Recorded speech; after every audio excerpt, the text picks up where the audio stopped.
রোজা পালনের নির্দেশ দিয়ে আল্লাহ তাআলা বলেন, ইয়া আইয়ুহাল্লাযীনা আমানু কুতিবা আলাইকুমুস সিয়াম কামা কুতিবা আলাল্লাযীনা মিন ক্বাবলিকুম লাআল্লাকুম তাত্তাকুন। হে মুমিনগণ, তোমাদের উপর রমজানের রোজা ফরজ করা হয়েছে, যেভাবে ফরজ করা হয়েছিল তোমাদের পূর্ববর্তী উম্মতগণের উপর, যাতে তোমরা মুত্তাকি হতে পারো। তাহলে বোঝা যায় রোজার মাধ্যমে মানুষ তাকওয়াবান হতে পারে। যদি আমরা মুত্তাকি হতে চাই, তাকওয়াবান হতে চাই, তাহলে রোজার চেয়ে বিকল্প অন্য কিছু নেই। আর যারা মুত্তাকি তাকওয়াবান, অন্য এক আয়াতে আল্লাহ তাআলা বলেন, ইন্না আক্রামাকুম ইনদাল্লাহি আতকাকুম। আল্লাহ তাআলার নিকট সবচেয়ে মর্যাদাবান এবং সম্মানিত হলো মুত্তাকিরা।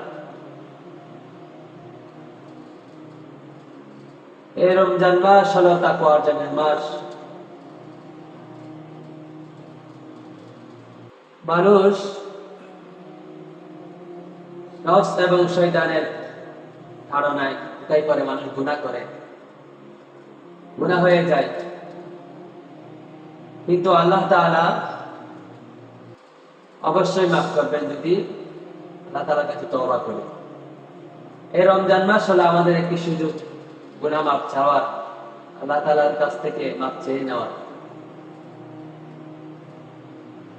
যদি কেউ এই রমজান মাস পেয়েও গুনাহ মাফ করতে পারেনি আল্লাহ তাআলার কাছে, তার চেয়ে হতভাগা, তার চেয়ে দুর্ভাগা আর কেউ নেই। এই রমজান মাসের প্রতিটি সময়, প্রতিটি সেকেন্ড অনেক দাবি।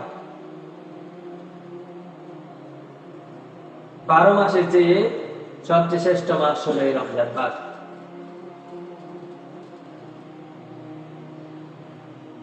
মানুষ যখন গুনাহ করে,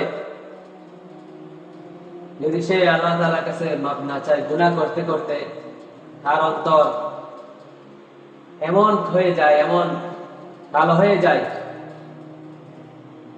হিংস্র জন্তুর চেয়েও নিকৃষ্ট হয়ে যায়। কোরআনের ভাষায় বলা হয়, উলাইকা কাল আনআম বাল হুম আদল। যে গুনাহ করতে করতে তার অন্তর কালো হয়ে গেছে, সে হিংস্র জন্তুর চেয়েও নিকৃষ্ট বলা হয়।